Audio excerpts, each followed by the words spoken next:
les 10 commandements sont indirectement mentionnés. De quelle manière? Puisque on nous apprend que Moshe Rabbeinu est venu avec les premières tables de la loi, où les 10 commandements étaient inscrits, comme ils étaient brisés, et ensuite comment il a reçu de Dieu le deuxième, ou la deuxième paire des 10 commandements, des tables de la loi. Aussi, nous allons lire, à la fin de la paracha, après avoir lu la paracha de Paradouma, la vache rousse. Est-ce qu'il y a un rapport entre les 10 commandements et la vache rousse? Restez avec moi. Mizbar le Soida, Oriou l'Adana Kolorat, Yves de Sadana Bissimcha. Boy le Fana Benan, Adou Kadana Limhu, Sana Bela Nachlam, Marisay. Boy Jean Soida Khatroy, Sebisila Hoy de le Baruch Moy. Toy va de Noy le Lam Chasdov, Yadoy Vodoramunosoy. Et bien sûr, nous allons donner de la tzedaka. Faites de même. Par Chenu Avinu, Dieu nous bénit quand nous faisons les choses ensemble. Certainement la mitzvah de tzedaka. Gemara Kiddushin, page 31, folio 1. Amar Rav Yehuda Amar Shmuel. Rav Yehuda dit au nom de Shmuel que Sha'alu et Rabbi Eliezer. Ils ont posé la question à Rabbi Eliezer. Ad hechan kibud avaem. Dans les 10 commandements, un des commandements, kabed et avicha et amecha. Honore, respecte ton père et ta mère. La mitzvah de kibud avaem pose la question, jusqu'à quel point? Jusqu'à quel point sommes-nous obligés d'honorer nos parents?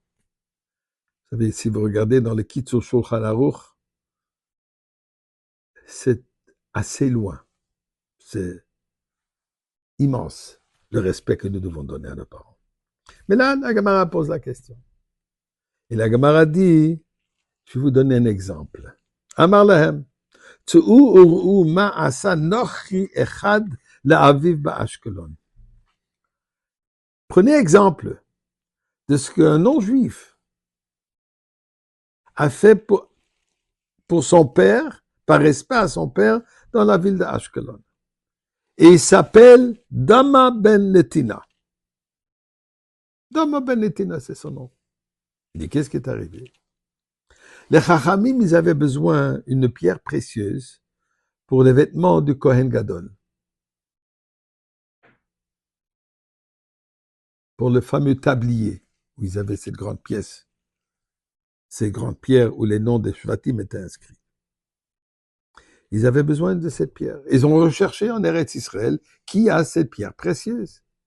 On leur a dit qu'il y a un individu au nom de Dama ben Essina qui habite à Ashkelon, et lui, il a cette pierre. Ils sont venus le voir. Ils lui ont offert 600 000 pièces d'or. Je ne sais pas quel montant c'est aujourd'hui, mais même pour aujourd'hui, c'est une somme énorme. Les opinions de Rav Kahana disent non, c'était pas 600 000. C'était 800 000. Une fortune. Il y avait un petit problème. La pierre, la clé pour arriver à cette pierre, son père lui gardait. Apparemment, il faisait confiance à son père. Et c'est son père qui avait la clé pour le coffre où cette pierre était. Le problème était, le père, il a vraiment bien gardé, il ne laissait jamais cette clé hors de sa main. Il est allé dormir et a mis cette clé sous son oreiller. Dormait sur cette pierre, sur cette clé pour que personne lui vole. Dama ben Essina ne voulait pas réveiller son père malgré le fait qu'il allait perdre une fortune. Le respect de mon père est plus important. Je ne sais pas pourquoi il ne voulait pas attendre. Peut-être il savait qu'il ne va pas se réveiller si tôt. Peu importe. Mais ça, c'était sa réaction. Il est prêt à perdre une fortune afin de ne pas réveiller son père. Ce n'était pas l'argent de son père, c'était son argent. Si ça aurait été l'argent de son père, ça aurait été différemment, puisque son père aurait certainement voulu qu'il le réveille, puisque c'est son argent. Mais dans ce cas, il ne voulait pas le réveiller. Écoutez la récompense d'Akadosh Baruch Hu. Plus tard, ils avaient besoin d'une vache rousse. Une vache rousse, c'est une vache unique, rare à trouver. Ils ont entendu que Dom, il a une vache. Ils viennent chez lui. Est-ce qu'on pourrait acheter cette vache chez toi? Il dit absolument. C'est quoi le prix? Il leur dit, écoutez, je sais que je peux vous demander n'importe quel prix vous allez payer puisque vous l'avez besoin pour le Beth Amikdash. Mais je vais être offert. Je vais juste vous demander cette somme que vous étiez prêt à me donner pour la pierre précieuse. Je comprends que c'est Dieu qui me récompense. Je comprends que ça vient de Dieu. Alors je ne demande pas plus. 600 000 pièces d'or, je crois que c'est pas mauvais, même pour une vache rousse. Mais là, Dieu l'a récompensé. Nous dit la Gemara, à tel point nous devons honorer nos parents.